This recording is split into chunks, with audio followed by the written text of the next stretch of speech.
മതനിരപേക്ഷ മൂല്യങ്ങൾ ഉയർത്തിപ്പിടിച്ചുകൊണ്ട് ജൻസികളുടെ ഒരു ക്യാമ്പയിൻ അല്ലെങ്കിൽ ഒരു യാത്ര, ആ തോട്ട് എങ്ങനെ വർക്കാവുന്നതാണ് ഇവർ കരുതുന്നത്?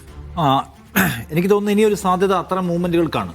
പ്രത്യക്ഷത്തിൽ ഏതെങ്കിലും കക്ഷി രാഷ്ട്രീയത്തിൻ്റെ ഫ്ലേവർ ഇല്ലാത്ത ഗ്രൂപ്പുകൾക്ക് ചില കാര്യങ്ങൾ ചെയ്യാനുണ്ടെന്ന് തന്നെയാണ് തോന്നുന്നത്. നമ്മൾ ഉദാഹരണം പറഞ്ഞാൽ കഴിഞ്ഞ കർണാടക നിയമസഭാ തെരഞ്ഞെടുപ്പിൽ അവിടെ കോൺഗ്രസ് BJPയെ വീഴ്ത്തി വലിയ വിജയം നേടി അധികാരത്തിൽ വന്നല്ലോ, സിദ്ധരാമയ്യ മുഖ്യമന്ത്രിയുമായി. അപ്പോൾ ആ വിജയത്തിൻ്റെ ഘടകങ്ങളായി പരിശോധിക്കണം. അവിടെ പ്രധാനമന്ത്രി നരേന്ദ്രമോദി നേരിട്ട് വന്ന് റോഡ് ഷോ നടത്തിയിട്ടുള്ള നഗരമണ്ഡലങ്ങളിൽ പോലും BJP തോറ്റമ്പിപ്പോയി. കർണാടക സൗത്ത് ഇന്ത്യയിലെ BJPയുടെ ഏറ്റവും വലിയ പരീക്ഷണ ലബോറട്ടറികളിലൊന്നായിരുന്നു. ഏറ്റവും വലിയ തോതിൽ അവർ വിദ്വേഷവും വെറുപ്പും പറഞ്ഞ ഹിജാബ് വിഷയം ഓർമ്മയുണ്ടല്ലോ, കത്തിച്ചതിൻ്റെ പരകോടിയിൽ എത്തിച്ച ഒന്നാണ്. എന്നിട്ടും അവിടെ BJP തോറ്റുപോയി. അപ്പോൾ എന്തുകൊണ്ട് BJP തോറ്റു എന്ന പരിശോധന നടത്തുമ്പോൾ പല ഘടകങ്ങളാണ് BJPക്കെതിരെ അവിടെ പ്രവർത്തിച്ചത്. അതിൽ അവിടെ കാണേണ്ട ഒരു പ്രധാനപ്പെട്ട സംഘടനയാണ് എഡലു കർണാടക. വേക്കപ്പ് കർണാടക എന്ന പേരിൽ ഒരു ഗ്രൂപ്പ് ഓഫ് ആളുകൾ പ്രവർത്തിച്ചു. അവർ പ്രവർത്തിച്ചത് പ്രധാനമായും നേരിയ മാർജിനിൽ മാത്രം BJP വിജയിച്ചിട്ടുള്ള 70 മണ്ഡലങ്ങളെ മാത്രം ഫോക്കസ് ചെയ്യുകയും അവിടെ പോയി ആളുകളെ പരമാവധി വോട്ട് ചേർക്കുക. 1 ലക്ഷത്തിലധികം ആളുകൾക്ക് പുതുതായി അവർ വോട്ട് ചേർത്തു. BJP ഭരണത്തിന് കീഴിൽ എങ്ങനെയാണ് ഇന്ത്യയിൽ പ്രശ്നങ്ങൾ ഉണ്ടാവുന്നത്, കർണാടകയിൽ പ്രശ്നങ്ങൾ ഉണ്ടാവുന്നതിൽ ബുക്ക്ലെറ്റുകളും മറ്റ് സംഗതികളും പ്രചരിപ്പിച്ചു. ആക്റ്റീവായിട്ട് ആളുകളെ പോയി കണ്ട് സംസാരിച്ചു. എന്ന് വെച്ചാൽ നോക്കൂ, കർണാടകയിലെ ബാംഗ്ലൂർ ഇന്ത്യയിലെമ്പാടുമുള്ള ആളുകൾ ചെറുപ്പക്കാരൊന്നും ജോലി ചെയ്യുന്ന സ്ഥലമാണ്. ഇപ്പം അവിടെ ഈ ഹെയ്റ്റും വർഗീയതയും പോലുള്ള പ്രശ്നങ്ങൾ വന്നാൽ തൊഴിലന്തരീക്ഷം നഷ്ടപ്പെടുകയാണ്, ഇൻവെസ്റ്റ്മെന്റ് ഇല്ലാതാവുകയാണെന്നതുപോലുള്ള മനുഷ്യരെ നേരിട്ട് സ്പർശിക്കുന്ന വിഷയങ്ങൾ, പ്രത്യേകിച്ച് രാഷ്ട്രീയത്തിന്റെ ഭാരമൊന്നുമില്ലാത്ത ഈ മനുഷ്യരെന്ന് പറയുകയും ആളുകൾക്ക് അത് മനസ്സിലാവുകയും ചെയ്തു. അതുകൊണ്ടാണ് ഞാൻ നേരത്തെ പറഞ്ഞത്, മോദി നേരിട്ട് വന്ന് റോഡ് ഷോ നടത്തിയ നഗരമണ്ഡലങ്ങളിൽ പോലും BJP തോറ്റമ്പിപ്പോയി. അപ്പോൾ എഡലു കർണാടക ഒരു പ്രധാനപ്പെട്ട ഒരു മാതൃകയാക്കി എടുക്കാവുന്ന ഒരു മോഡൽ സംഗതിയാണ്.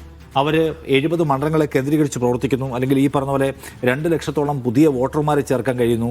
ഒരു 100-300 വർക്ക്ഷോപ്പുകൾ അവർ മാത്രമായിട്ട് സംഘടിപ്പിച്ചു. അവർ ഏതെങ്കിലും ഒരു പാർട്ടിക്ക് വോട്ട് ചെയ്യണമെന്ന് പറഞ്ഞില്ല, മറിച്ച് BJPക്ക് ചെയ്യരുത്. കാരണം BJP ജനാധിപത്യത്തിൻ്റെ ശത്രുവാണ്, മതനിരപേക്ഷതയുടെ ശത്രുവാണ്, നമ്മുടെ സൗഹാർദ്ദ ജീവിതത്തിൻ്റെ ശത്രുവാണ്, അതിനപ്പുറം നിങ്ങളുടെ തൊഴിൽ സുരക്ഷയുടെ ശത്രുവാണ്. ഇതാണ് അവർ പറഞ്ഞുകൊണ്ട കാര്യം. നിങ്ങൾ സ്വസ്ഥമായി വന്ന് ജോലി ചെയ്യാൻ ആഗ്രഹിക്കുന്നു, അതിന് കൂടുതൽ ഇൻവെസ്റ്റേഴ്സ് ഇവിടെ വരേണ്ടതുണ്ട്. ആ ഇൻവെസ്റ്റേഴ്സിൻ്റെ വരവിനെ തടയുന്ന വിധത്തിൽ ആളുകളെ കന്നുകാലിയുടെയും ഹിജാബിൻ്റെയും ഭക്ഷണത്തിൻ്റെയും പേര് തല്ലിക്കുകയാണ്. ഇതില്ലാത്ത ഒരു ഹെൽത്തി അറ്റ്മോസ്ഫിയർ ഉണ്ടാവണമെങ്കിൽ നിങ്ങൾ എന്ത് ചെയ്യണം? BJPക്കെതിരെ വോട്ട് ചെയ്യണം. അതിന് നിങ്ങൾക്ക് എന്തും ചൂസ് ചെയ്യാം. അതിൻ്റെ കൂടെ ഗുണഫലമായിരുന്നു കോൺഗ്രസിൻ്റെ വിജയം. അപ്പോൾ അതുകൊണ്ട് ഈ നിലയ്ക്ക് ആളുകളെ പൊളിറ്റിക്കലി എഡ്യൂക്കേറ്റ് ചെയ്യുന്ന ഒരു സംവിധാനത്തിൻ്റെ അഭാവം സത്യത്തിൽ ഇവിടെ ഉണ്ട്. എന്തുകൊണ്ടാണെന്ന് വെച്ചാൽ 2 കാര്യങ്ങളുണ്ട്. ഒന്ന്, രാഷ്ട്രീയ പാർട്ടികൾ അതിനുവേണ്ടി ഇറങ്ങിത്തിരിക്കുമ്പോൾ വളരെ പെട്ടെന്ന് എന്ത് ചെയ്യാൻ പറ്റും? BJPക്ക് ചാപ്പയടിക്കാൻ പറ്റും. രാഹുൽ ഗാന്ധിയുടെ മുസ്ലിങ്ങളുടെയാണ് കോൺഗ്രസ് അല്ലാതെ കോൺഗ്രസ്. നോർത്ത് ഇന്ത്യയിൽ ആകമാനം കോൺഗ്രസിനെ കുറിച്ച് BJPക്കാർ പറയാതെ കോൺഗ്രസ് ആണ്, അത് മുസ്ലിങ്ങളുടെ സംഘടനയാണ് എന്ന മട്ടിൽ പ്രചരിപ്പിക്കും. അപ്പോൾ ആ കോൺഗ്രസിന് ആ നിലയ്ക്കുള്ള ഒരു ലിമിറ്റേഷൻ അവിടെയുണ്ട്. കാരണം ഓൾറെഡി ഇവർ അടിച്ചു കഴിഞ്ഞു. രണ്ടാമത്തെ കാര്യം, കോൺഗ്രസിൻ്റെ സംഘടനാ പ്രശ്നമാണ്. ഞങ്ങളുടെ പാർട്ടി ഇവിടെ പ്രത്യയശാസ്ത്രം എന്നുള്ള ഒരു ആവേശത്തിൽ ഇറങ്ങി ജനങ്ങൾക്കിടയിൽ പ്രവർത്തിക്കാൻ കഴിയുന്ന, സ്വയമേവ ഒരു ഊർജ്ജം ആവാഹിച്ച് പ്രവർത്തിക്കാൻ കഴിയുന്ന പ്രവർത്തകരില്ലായ്മയാണ് കോൺഗ്രസിൻ്റെ എക്കാലത്തെയും വലിയ ദൗർബല്യം.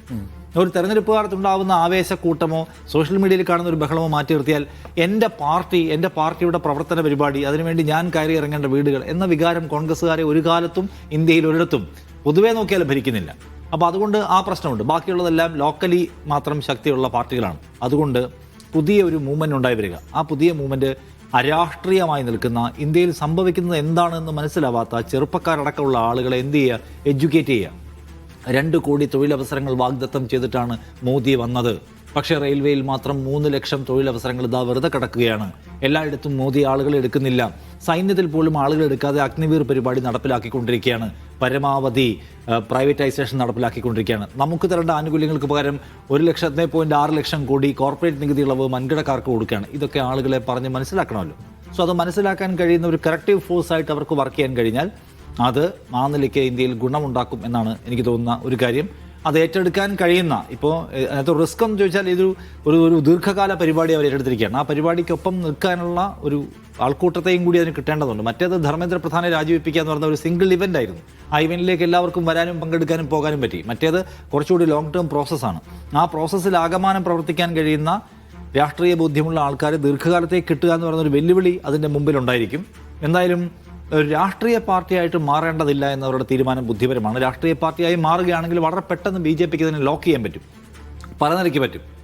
രാഷ്ട്രീയ പാർട്ടിയായി മത്സരിക്കുകയോ എവിടെയെങ്കിലും ജയിക്കുകയൊക്കെ ചെയ്താൽ പിന്നെ അതുമായി ബന്ധപ്പെട്ട് മറ്റേ അന്വേഷണമായി ഇ ഡി ആയതായി മറ്റേതായി അഴിമതി എന്നൊക്കെ പറഞ്ഞ് എന്തെങ്കിലുമൊക്കെ പറഞ്ഞ് ഇല്ലാതാക്കാനോ അല്ലെങ്കിൽ രാഷ്ട്രീയ പാർട്ടി ആയി കഴിഞ്ഞാൽ അതിനുമേൽ പലതരത്തിലുള്ള ചാപ്പയടിക്കാനൊക്കെ പറ്റും.